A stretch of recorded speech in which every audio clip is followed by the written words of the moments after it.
So how'd you get pulled into the Space Bridge project? Was it your interest in technology and TV, or was it an interest in peace, or was it interested in Russia, or sort of what brought you into it?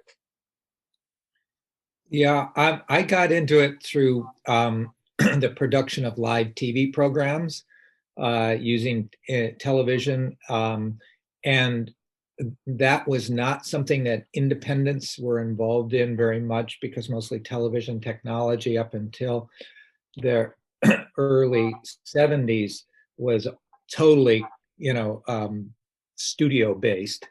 But then these new little porta packs, Sony porta packs came out, and all of a sudden there was this independent television world that happened to fall into. So during the 70s, I was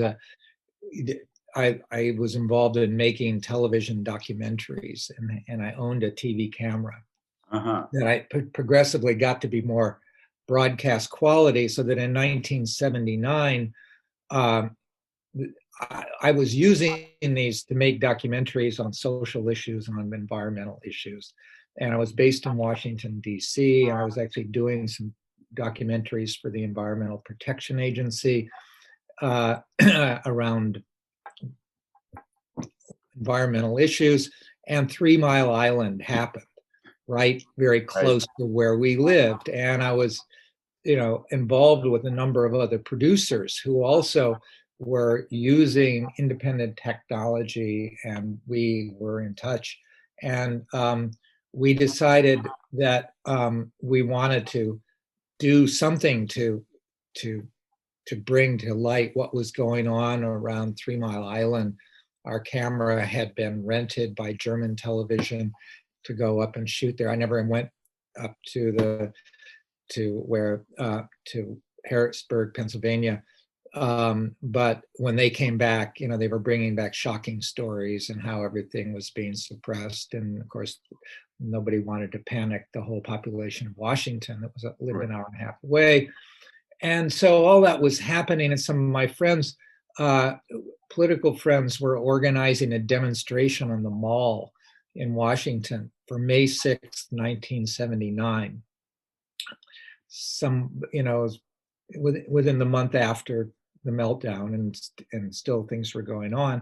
And they were organizing a big demonstration on the Mall, and they were inviting Ralph Nader and Jane Fonda and the Loving Spoonful, and and they organized this event on the steps of the Capitol. And a bunch of us who were in Washington began talking to other people, and then there were documentary makers coming from around the country to the demonstration. And so they started meeting in my little office of a little nonprofit where I was running my little documentary production company, and everybody was going to do a documentary, and we were going to all work together somehow, maybe somehow vision. And in that time, I happened to go to a meeting that at public television, where they were announcing that they had this new satellite system, that they had just purchased the rights to connect the public television system by satellite. And this was before the commercial channels had satellites.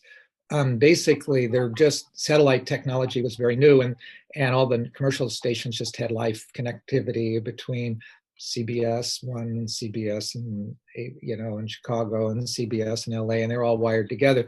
And the public television stations really didn't have that capability. They were more spread out. So it made sense of Congress that had given them some transponders on the Westar satellite.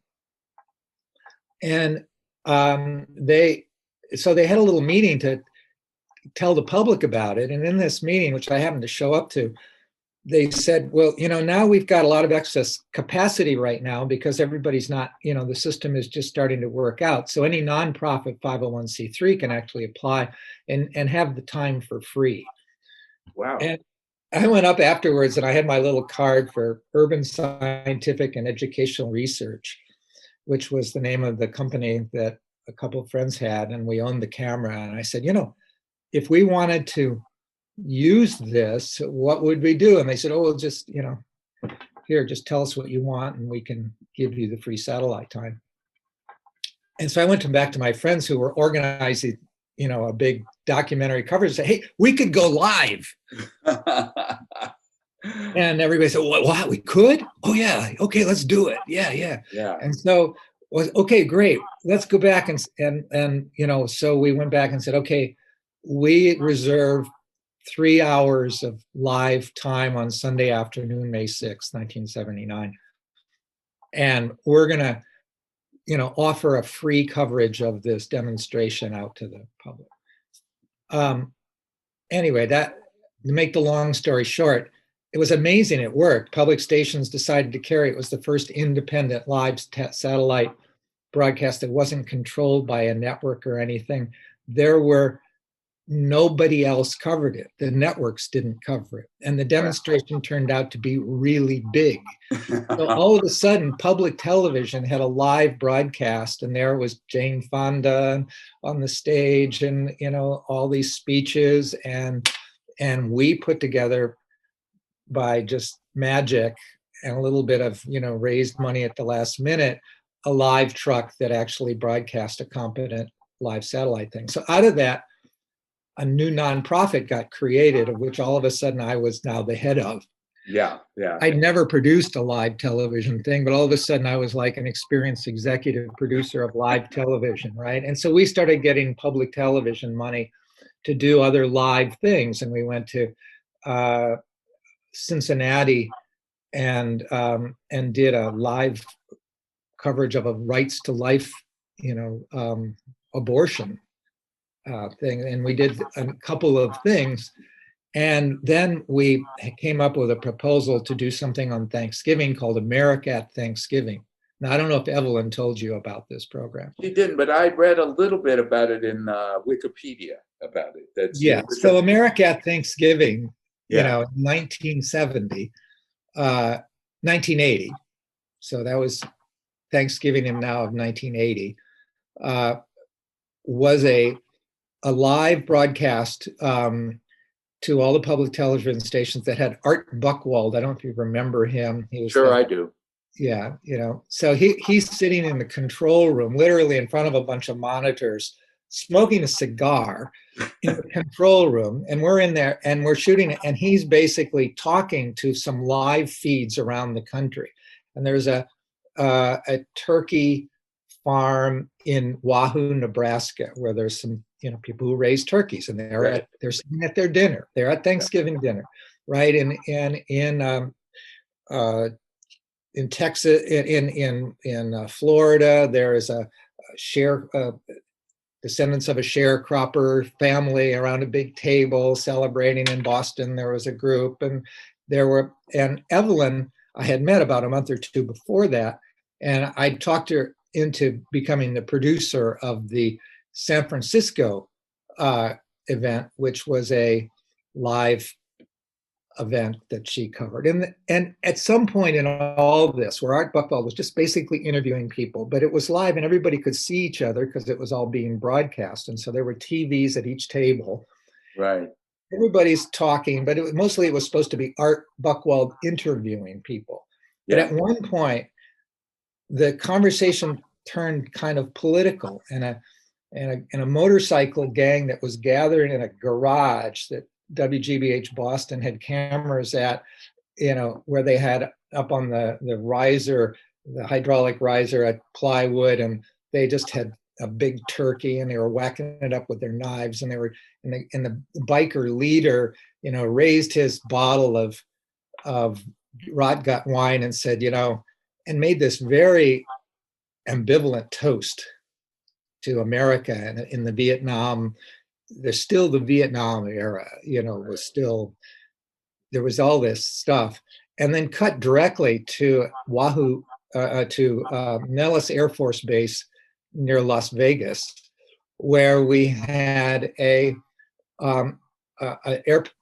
U.S. Air Force pilot and his family sitting around a table in the mess hall He raises his glass of milk and he says something like, well, to America, what she is and what she always will be. And all of a sudden, these two start talking. And Art Buchwald just sits back, and you have a real conversation around a political issue by people who would never found themselves together at Thanksgiving dinner, but due to a two-way satellite link, something happened, and it was a moving moment.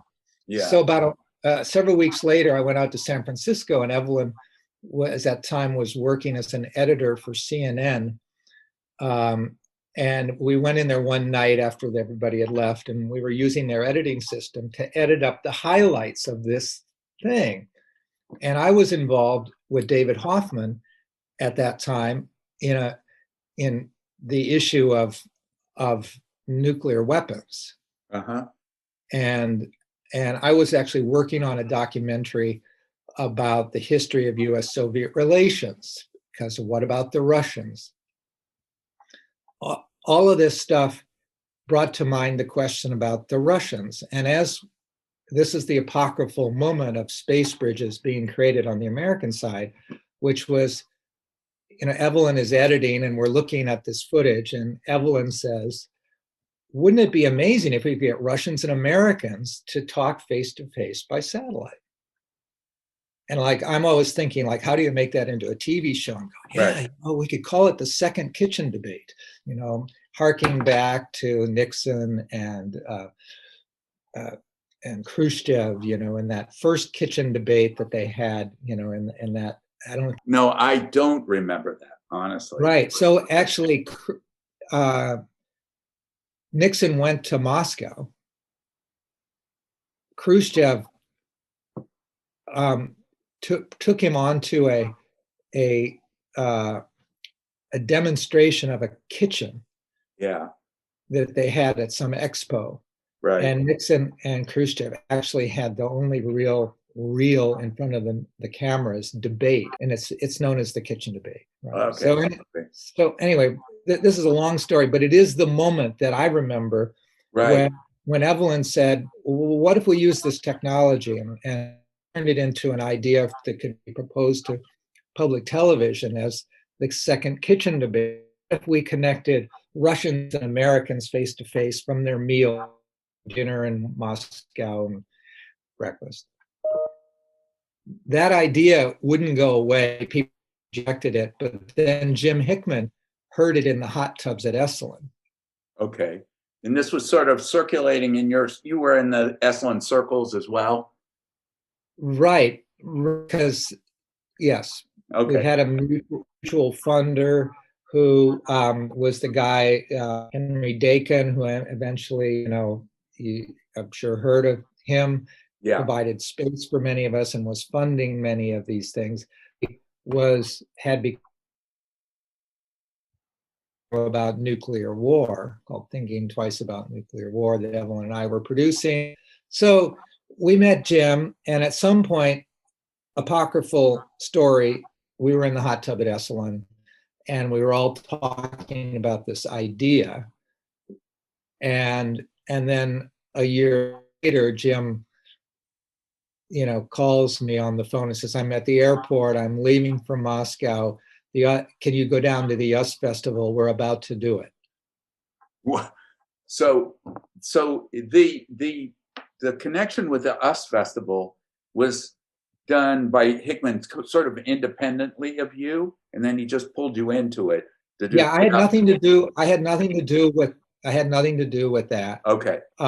But we had talked about this idea, and we were, I had already gone, then I went to Russia with a group of folks from Marin County, because I now was making this documentary on the history of US-Soviet relations from 1933 to 1983. Okay. That was the documentary that Harrison Saul, anyway, a guy from that era, journalist, writer, was hosted, and I needed to go to Moscow to go to the archives to see if I could get some footage of the ambassadors from that period. Right. So I latched onto a group and I went to Russia. So I'd been to Russia and started developing a relationship with Gosteleradio, which controlled the archives. And what year was this? That was in 82. Yeah, okay. Okay. And how difficult was it for you to develop a relationship with Gosteleradio? It at first it didn't, we aired the documentary the same week they sent us the finally sent the approval that we could have the rights. It was a very slow process. It was an introduction to bureaucracy. Right. But I met a couple people there who had just were assigned as my minders. And so after the first US Festival, which really was a total failed thing, but the story about it on both sides developed a whole story. And Jim and what's his name, and they made a second one happen. And the second one was real. And if you've seen that space bridge with, astronauts and cosmonauts and George, the congressman from California, and Yevgeny, not Arbata, I'm losing names, but that was a real space bridge. That was the first real conversation. That was the first one. The second. Yeah. In the second one, there was a real conversation. Yeah. It wasn't just musicians and confusion and so in the second one, you really saw the potential. And by now, Jim was working with Joseph Golden in Russia to make these things happen, around the edges and through the cracks. Right. And so once that happened, it was clear that, there was interest on both sides, but on the US side, it was a totally independent broadcast or formal journalistic thing. A funder. Let me ask you a question. While you were doing this, was this an interesting as technology and a career move, or was it also partly politics? And if it was politics, what did you think you wanted to accomplish by this dialogue? We thought that dialogue was essential. That it was important for Americans to see Russians as real people, and that in some way, any sort of, it was sort of the beginning of the track two sort of diplomacy, where citizens were trying to move around and do things that governments weren't able to do on track one. Right. And what that strikes was me? Go ahead. I'm sorry. I'm interrupting you. No, that was a really interesting concept, but I was also interested in using television in a new way and live broadcasts that were real, that they just weren't reporting from someplace live, but that there was some actual thing going on, was really something new. So professionally, it was interesting but then it was also the issue that we were returning to Russia and looking at that issue, and there was very few people who were willing to even go there or entertain, and the networks were all sort of just trying to get in there and get the scoop and get out, before their minders found anything. All this is the background to the third space bridge. Really, I think is probably the one that is the important one in terms of its impact, which was in the fall of '83 when Carl Sagan and Paul Ehrlich did a big conference on nuclear winter. Yeah. And has anybody talked to you about that one? I remember that one from the podcast. There were excerpts from it, from the right. And broadcast. and there, by the way, is a YouTube channel called Spacebridges created that put all these, as many of them as I've been able to find on. Yeah, yeah. And that there was a funder who was Sagan on organizing and funding that event about nuclear winter, and in Washington, and he had funded Sorry, there was a glitch. Who was the name of that person? Paul Allen. Paul Allen. No, not Paul Allen. Robert Allen. Robert Allen, not Microsoft. Right. Yeah, you're fact checked, right? Yeah. Robert Allen. Okay. And he was, I'm forgetting the name of the foundation right now, but he was one of the funders of Carnegie and Paul Ehrlich's event, and they were running into a problem as the date approached in the fall. They were running into a problem that they weren't, like, the Russian scientists were going to get visas to come to the U.S. and they were invited and they had agreed to come, and it was really important. It was a global thing on the risk of nuclear war and if maybe nuclear winter. And so basically, Bob Allen called and asked whether Evelyn and I would be able to space bridge somehow. So he funded it, and Evelyn was the producer in Washington, and I was the producer in Moscow. So that's the time I produced a space bridge from Moscow, from Gosteleradio. Uh-huh. And it had to be done quickly. We had no more than a month to prepare it, and there's a lot of detail about why that was so important. But the important thing is the morning when the Soviet scientists were just there, sitting there in a studio, watching and listening to the presentation by Ehrlich and and all the scientists, and then in the U.S. they went to lunch. The scientists gathered around the leading Soviets, and they were in this studio, and it was in the evening in Moscow. And Bob Fuller, who was a physicist and a friend of ours and part of the nuclear weapons group, the friend of Bob Fuller, David Hoffman's close friend, and had gone along as an advisor because people knew him. His physics book was actually, published and translated and used in school. Oh, wow. So he was like, Bob sitting there in this circle with these top Soviet scientists, and they're trying to decide what they should do, because it's now going to be their time to talk. Right. And are they going to say anything, or are they just going to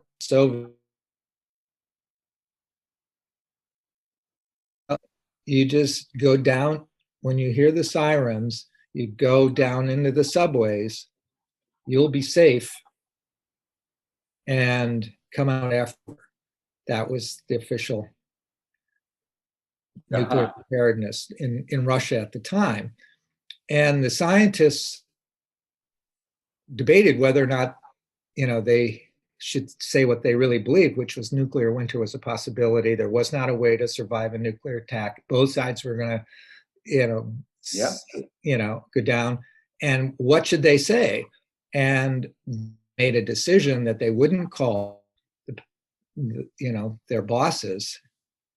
They were just going to say what and they did. And then the next day, it was Soviet, Western and East, Soviet, Western scientists agree.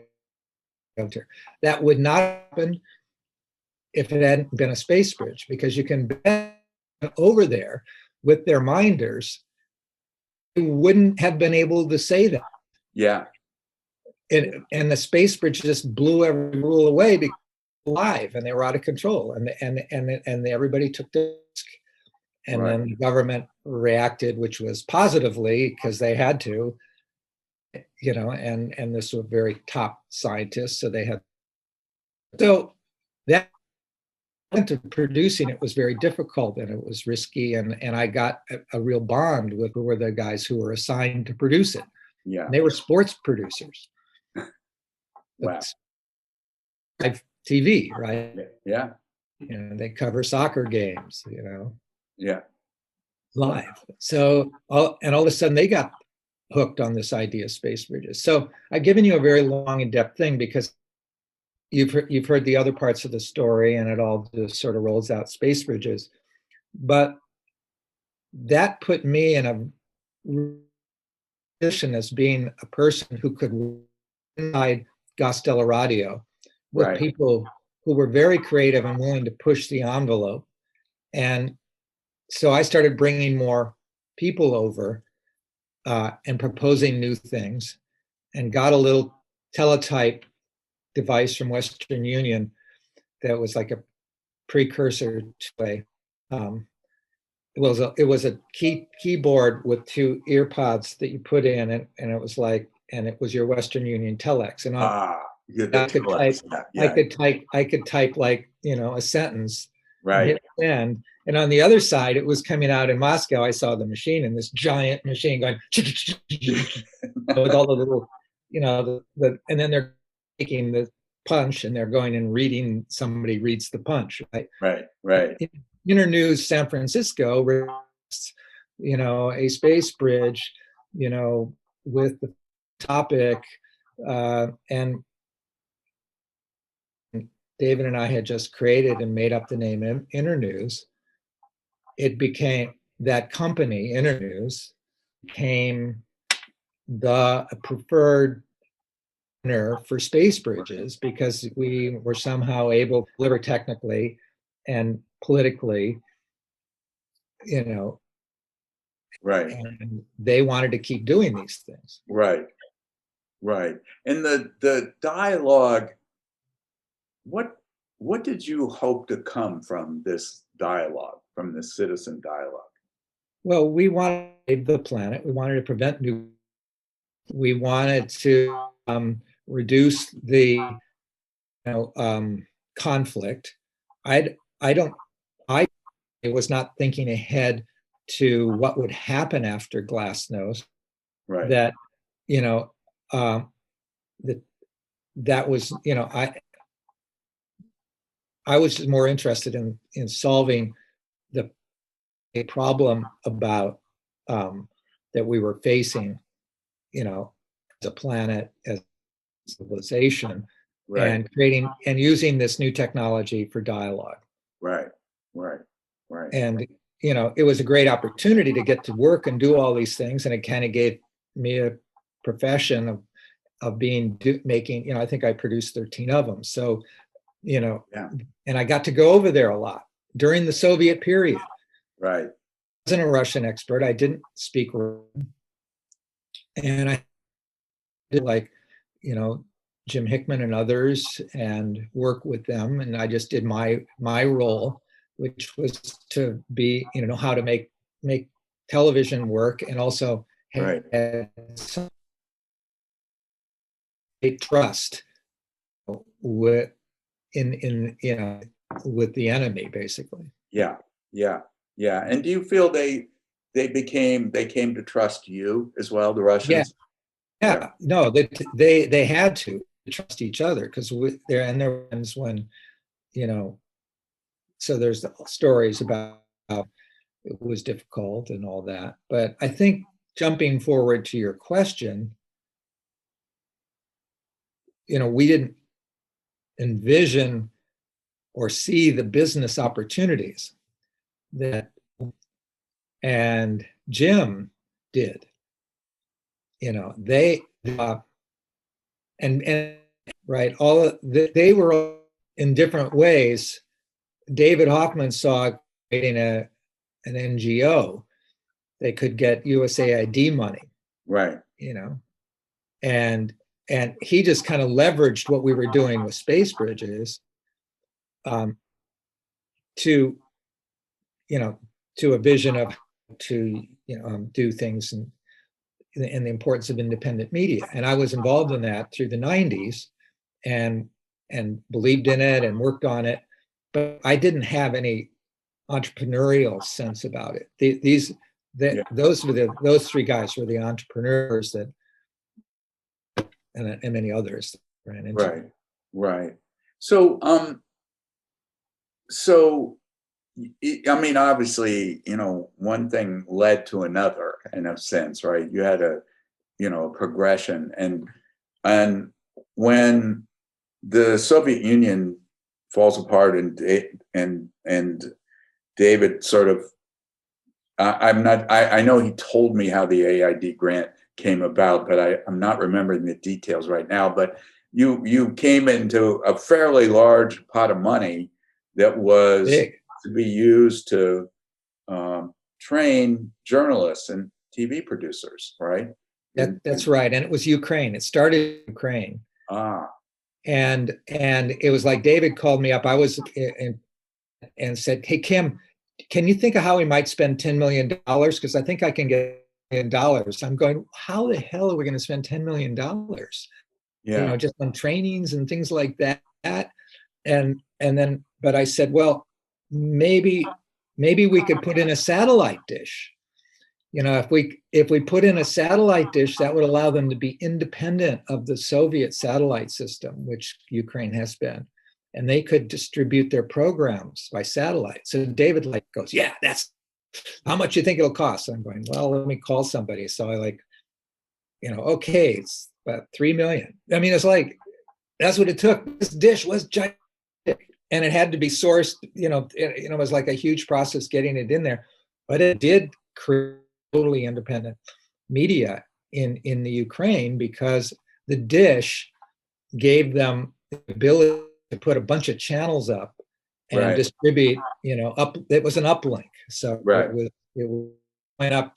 It was one of these big uplinks, and it was put on top of an old factory, and and everything around it, and all money that had to go to build that, created an influence in the Ukraine that lasted. I think it's still in use. Wow. They don't. And It's something quite big. who was the Ukrainian partner for that?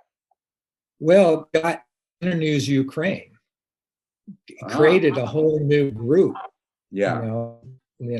Through a local thing. So the creation of Internews Ukraine, and around that chunk of money, Yeah. created, a resource that made it work in that country. And then he was following the money for the Moscow operation and hiring of Manon Almazian, and then Evelyn and David and another funder from the Rockefeller went off, and Evelyn might have told you the story about their first organization where they found these TV station owners from around the Soviet Union, and Yeah. and that was, there were these new TV channels, and if they could support them, it was a way to promote democracy, which became the whole backbone and justification of USAID grants year after year after year that supported independent media. Internews could actually promote democratization, and that. Yeah. Okay. And when you were thinking of, what do you mean by independent? Does that mean privately owned, or does it mean something more than privately owned? Oh, say the word again. It just broke up a little. Oh yeah, sorry. I think we're having a little disruption of the internet connection, but whatever. When you say independent media, yeah, does that just mean non-government, or is it private, or what does it mean? Yeah, non-government. Non-government. So right. it could be a local car dealer who owned a station. For example, Krasnoyarsk. Right. Out in Siberia. I've been there. Yeah. There was an aluminum plant, which was the main big thing there. And after 1990, 91, they were the local powerhouse. So they started a TV channel. The guy that they picked was a kind of he didn't just immediately start programming with pirated, Hollywood tape, which was sort of the business model at the beginning as independent television. And so that channel and others, the leaders of those channels, were able to get funding through Internews to help them to get not only journalism training, because they all news program in order to get the funding. They needed to do some local journalism, right? Yeah. But they also would get training in just basic management of TV channels. So they started from the US, from TV. And how do you set up a commercial TV channel? Because these were commercial channels. None of them they weren't like PBS or, they were commercial channels, but they also realized, and that was back at a time when news was part of a commercial channel's important service, right? So background at ABC News and as that was the role I played, not around the business, but more around journalism and the building of a network of these channels that had a television series called Local Time, where they each contributed a little bit, and then it was broadcast on satellite to all of Russia. So you had an alternative to Ostankino, radio channel 1, 2, 3, Russian 1 or 2. Right. Now you had a bunch of channels coming up, and so that was for a while a great example of the success that you can have by supporting training and providing key resources to regional. Did the same thing in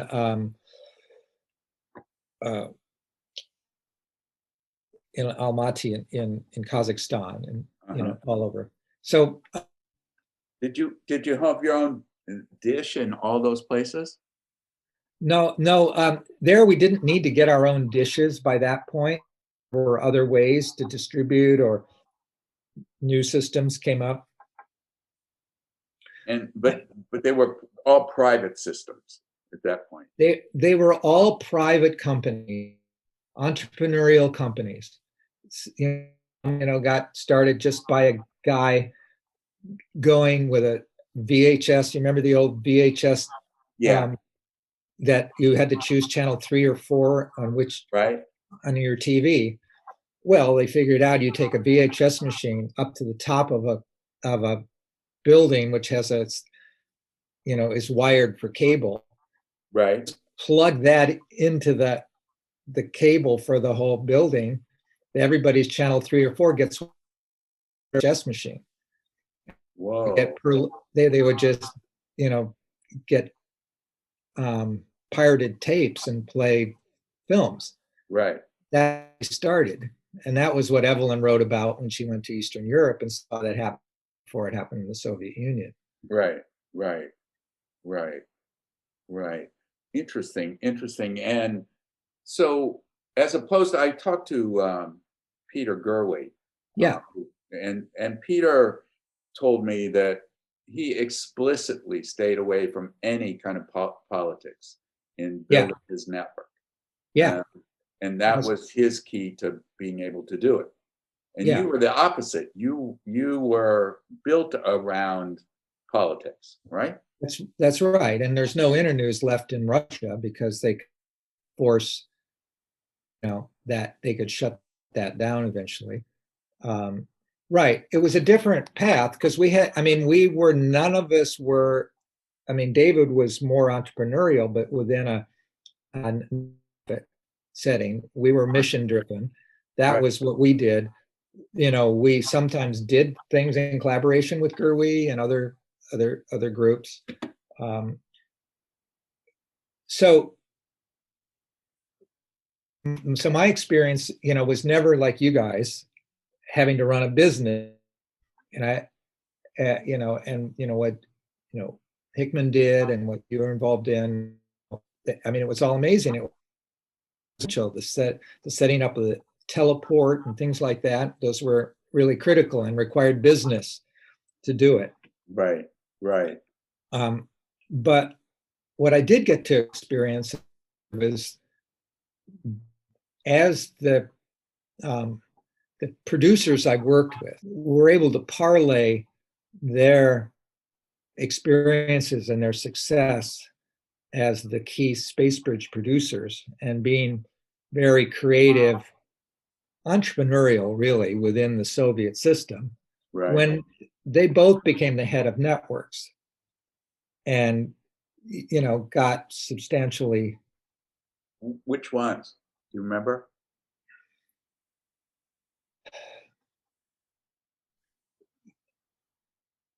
Weren't the really big ones, and so they each went in different paths after a while. Yeah.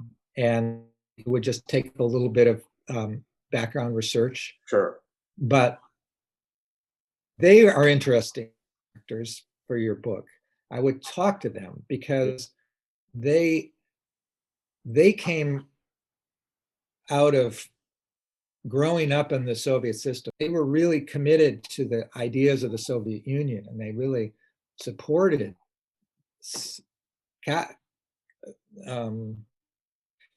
communism right up till it just became obvious that it wasn't working. They weren't like, but they also understood the importance of communication and dialogue. And so then what happened to them when they were offered this money, power, and all that, I watched from afar, as they sort of just got drawn into schlock TV. I wouldn't necessarily everything was, but I mean, most television is. So, and it would be interesting to see how they watched what went on within media from their point of view. Right, right. And then it would also be interesting if you talk to any of the Russians to talk to Manana Slamazian, who ran Internews Russia, and would know which of the guy in Krasny. Right. Well, so David gave me her email, and I wrote to her, and I've gotten no answer. So, I've been in touch with her, and I have her, and I'd be happy. That'd be great. She might be hesitant, just until she finds out more about what you're. But I think she would be. That'd be. Yeah. Between the entrepreneurial, business-oriented, ultimately having to be responsive to your stockholder, right, and or to your whatever investment, compared to the those who are driven by the more nonprofit-y sort of thing. Right. She was constantly having to deal with them. Yeah, yeah. And what remains of the nonprofit network? Does anything remain of those regional and smaller stations? Manana could tell you exactly what there does. I don't know that there's anything that's really continuing in Russia. Yeah. I know that there are strong Internews remnants or aspirations in some of the other former Soviet states like Armenia. Yeah. And Kazakhstan, I think, still. And as far as I know, Internews Ukraine is still operating and doing something. Okay.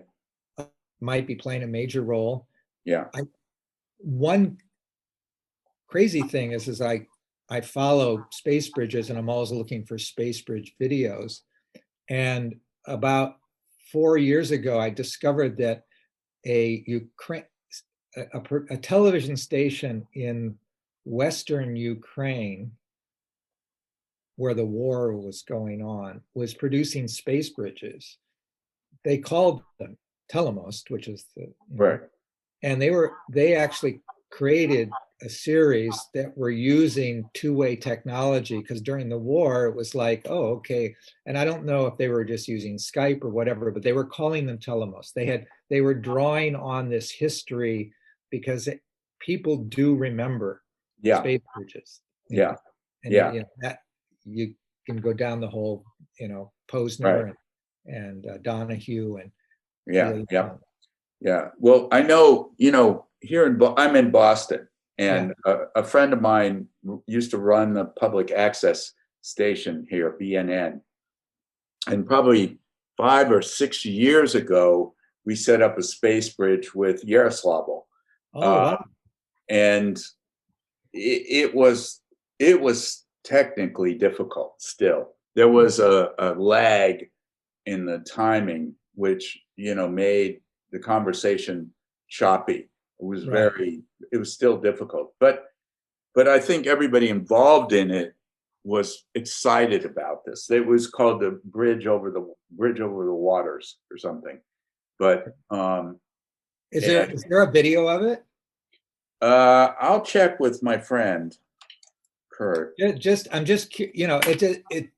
there's much interest about this period and about the space bridges. You're coming at it at a different angle. Yeah. And so, but I, and apologize if I got off too much because No, nothing to apologize about. Yeah. the space bridges, a lot of people are interested about that period, space bridges. And so I'm constantly being asked to kind of dredge Right. up the old stories of how they happen. Right. Well, this one is much more recent than. Yeah. Yeah. No, I'd be curious. I'm just curious. I'm tracking them, trying to understand, there is something about an intention to have people talk face to face Right. across a divide when there's a political or a social difference. We have, our phones and this technology now that it seems like, that's irrelevant, but actually there's a lot of still some, it's not so easy to actually accomplish some of the goals that we tried to set out to do in some of those early space bridges using Zoom, unless you really think about it and you've got agreement and there's a whole process. Those had to happen then because they were so difficult to set up, required, trust sides. Now you just open up a Zoom call and you start talking. Yeah. My same friends in Yaroslavl have a English language club every Friday, and it's a Zoom call, and they send invites out, and there are people in Vermont and Minnesota and Florida and Yaroslavl talking, which is pretty amazing. I mean, I remember the telex era, so it is amazing. But and something that strikes me is that for all of the forbidding, notion of the Cold War and the Iron Curtain, was actually much more porous than that. That Iron Curtain was much more porous during the 80s than anyone now than you would think. And in some ways, the intention and willingness for dialogue was much stronger then than it is now. I would say the informal boundaries to people talking to each other are stronger now than then. Would you agree with that? Yeah. That I'm writing this down. Formal boundaries to dialogue are stronger now than then. I agree with that. And I'm always trying to figure out ways in my own work, although I'm retiring officially, but how to use these technologies. I kind of hang on to this idea that there's something about the technology and something about face to face. And even though it's up, as long as we can kind of keep the connection, then the trust builds. And why that's happening, I don't know. I mean, from Esalen that Jim Hickman was part of, now is an organization called Track 2 that Dulcie Murphy and Michael Murphy run. And they just did a conference, part of it involving, all of it involving a Zoom, about the nuclear war. And it had Governor Jerry Brown, who is become a major advocate for Right. new focus on this issue, and had, leading experts and a bunch of Russians, because they've been going back and forth and creating that. So it continued, but I do think that back then there was, it was just so amazing to realize how alike we were in ways, and how they, the face of the enemy thing that had been instilled, that, that the Russians, couldn't be trusted, and they were, they were dangerous. When you went over and you met and you worked with them, it was like, wow, let's do some stuff together, and let's take a risk, and let's push the Right. envelope. Right. Right. Well, and one of the things and the reasons why I'm interested in the relationship between this period and business is that Russians typically like to do things with people they know. They're not very good at doing things with strangers. And Right. and until they get to know you, they're very reserved. Right. And then once they know you and they trust you, then the whole everything changes. And so it seemed to me that once the Soviet Union fell apart, those Russians who were looking for outside connections went to trusted people. They went to people they knew. Yeah. And who did they know? People from the citizen diplomacy movement, right? Yeah. I think No. that's if that's a basic line that you can develop, I think yes. And you've mentioned all I think the only ones that we don't know of and haven't mentioned about is that there aside there were other things that might be good examples of businesses that developed that I just don't know about. Yeah. That you learn more about from Manana, or from their Yeah. point of view, what was going on, what was interesting. It wasn't all US, it was the Euro. They had a lot of relations with other English language producers, because they were in that section, Right. who and entities that probably created other businesses. Yeah. Yeah. Yeah. Well, there's there's a woman from Duke who wrote a book about the television in Russia and the struggle for power. I don't know, you know this book? You know what I'm referring to? I don't know the book. All right, I'm getting it. It'll just take me 1 second. Right. It's called Changing Channels. Oh, uh-huh. And the woman's name is Ellen Miskowitz. Got it. Okay. And the subtitle of this is Television and the Struggle for Power in Russia. And what was the main title? Changing Channels. Oh, nice. Yeah, that's a very clever title. Yeah. But I didn't get this from her book, which I keep getting, as I do these interviews, people say, well, you know about this, and you know about that book, and you know about that person, and I'm sort of at the gathering stage, and I've got to deepen it, because I haven't read the book.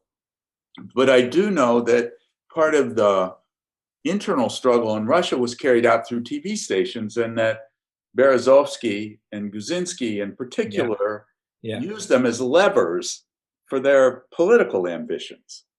And just curious how all of that sort of gets sorted out, Yeah, well, I mean, television was, as we know, was always the powerful thing. If you were going to change the government, you had to have the television station. And there's examples of, that during the whole glasnost period, and like it was Estonia, Latvia, where there was stuff happening outside the. Remember, because I was working for ABC News at the time in the 90s, and I was going to Moscow a lot, and there's a lot of stuff that was happening. And then the business sector those guys you mentioned, and the, I mean, it just, I don't have personal experience of it. My guts tells me that there's a great story there. Yeah. Once you get into it from the Russian point of view, Right. inside their heads, rather than seeing it, be,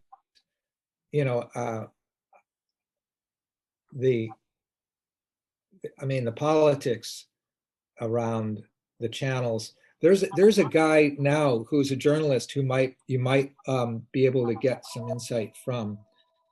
He was the one that was the co-producer of that podcast, Charles Maine. Charles Maine. Charles Maine. Mayne. I send you a link and an introduction. Okay. If you like. Great. He's an NPR stringer. Yeah. In Moscow. And he's really good, and he's kind of onto the current situation, and he's been, following, these issues from there. Yeah, yeah. Because it's my impression, my personal impression, from say within the last 5 years, about the difference between Americans and Russians in TV, is that Americans believe the TV. They believe in the information they get from the TV. Well, Russians do not believe in the TV. Right. They watch it to get somebody else's view, but they don't necessarily believe it. Yes. So it's still, if you watch Fox TV, you believe what you're told. If you watch CNN or MSNBC, you believe what they've told you there, But Russians watch it and they go, okay, but But they were looking for the clues. They would watch these space bridges for the clues about the West and everything, and they didn't believe anything that the people on their side were saying. But they were very influenced, I think, by the space bridges, because that was the only time real Americans were showing up on the screen. I mean, they could get they could get Hollywood films, right?